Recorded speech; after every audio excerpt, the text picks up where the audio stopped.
बिंदु ने अपनी बड़ी बड़ी आंखों की पलकों को झपकाया और बोली, तो इसका मतलब उन सब आदमी लोगों ने मुझसे झूठ बोला था। क्या आप सच में मेरी मम्मा को बचा पाएंगे? इतने में बिंदु ने अभिनव से पूछा। अभिनव ने बिंदु की आंखों में भरोसे के साथ देखा और उससे विश्वास दिलाने के लिए कहा, मेरा नाम अभिनव गढ़वाल है और ये अभिनव गढ़वाल का प्रॉमिस है कि बिंदु अपनी मम्मा से जरूर मिलेगी और वो भी बहुत जल्द। अब आगे क्या होने वाला था? क्या सच में निहारिका पलाश के फूलों का हिस्सा थी? क्या अभिनव उसे ढूंढकर सही सलामत वापस ला पाएगा या आता है इस पहेली में कोई नया पेंच? इन सभी सवालों के जवाब जानने के लिए सुनते रहिए आगे। अभिनव बहुत खुश होकर बलराज के घर पहुंचा था, लेकिन उसकी खुशी को तब नजर लग गई जब उसे पता चला कि निहारिका और बाकी बच्चों की माएं वहां नहीं थी। ऐसे में अभिनव ने बिंदु से वादा किया कि वो उसे अपनी मां से जरूर मिलवाएगा।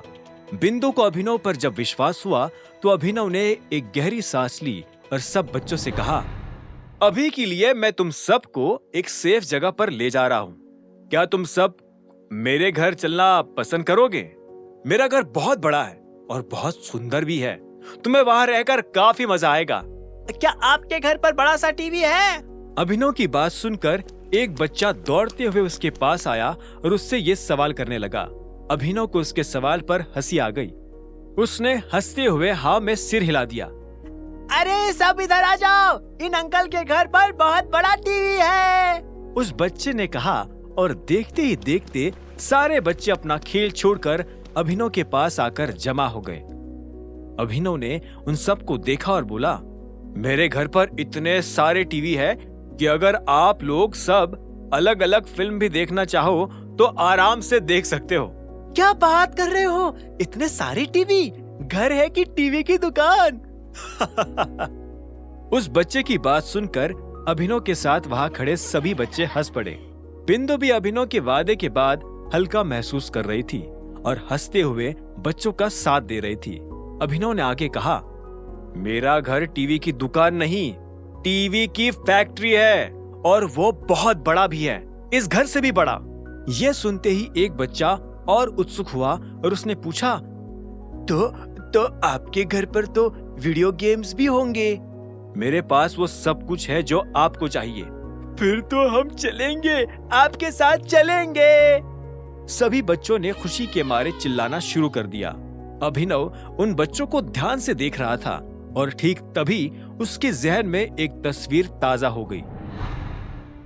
उसे वो दिन आज भी याद था जब वो अपने माँ बाप से अलग हुआ था। अभिनव को तो ये भी याद नहीं था कि उसकी माँ की मौत कैसे हुई थी।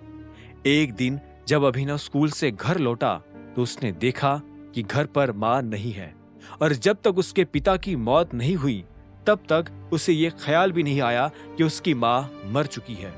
अभिनव का परिवार एक बहुत ही खुशहाल परिवार था।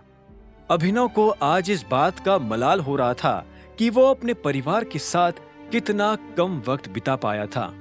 परिवार के ना होने पर अभिनव को परिवार की कीमत समझ में आ रही थी, लेकिन अब वो आगे ऐसा नहीं होने देना चाहता था।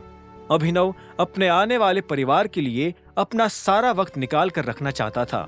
वो अपने बच्चों को बड़ा और अपने हमसफर को हर एक मिनट बूढ़ा होते हुए देखना चाहता था। वो उनके साथ मजे करना चाहता था। वो अपने बच्चों को कहानियां सुनाना चाहता था और अपने हमसफर के साथ बीते दिनों की यादों को ताजा करके हंसना चाहता था, रोना चाहता था।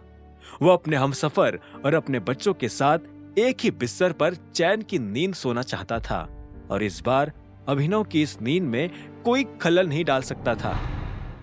अंकल चलो ना, एक बच्चे ने ये कहा और अभिनव अपने ख्यालों की दुनिया से बाहर आ गया। वो अपनी जगह से खड़ा हुआ और बच्चों से बोला, आप लोग खेलो, मैं 2 मिनट में आता हूँ। इतना कहकर अभिनव बलराज के घर के अंदर दाखिल हो गया। उसने देखा कि बलराज ने विस्की की बोतल खोल रखी थी। जैसे ही उसने अभिनव को अंदर आते देखा तो वो अपनी जगह से खड़ा हुआ और बोला, तुम ठीक हो? अभिनव के चेहरे पर आए बदलाव को बलराज साफ तौर पर देख पा रहा था। अभिनव ने भी हाँ में सिर हिलाया और बोला, हाँ मैं ठीक हूँ। क्या तुम इन बच्चों को मेरे घर भेजने का इंतजाम कर सकते हो? वहां पर मेड्स है, वो इन सब का ध्यान रख लेंगी। फिलहाल के लिए मैं इन्हें वही रखता हूँ। आगे की कहानी जानने के लिए देखें अगला एपिसोड सिर्फ पॉकेट एफएम के यूट्यूब चैनल पर, और द रिटर्न ऑफ टाइगर के सारे एपिसोड्स को सुनने के लिए डिस्क्रिप्शन में दी लिंक से डाउनलोड करें पॉकेट एफएम ऐप।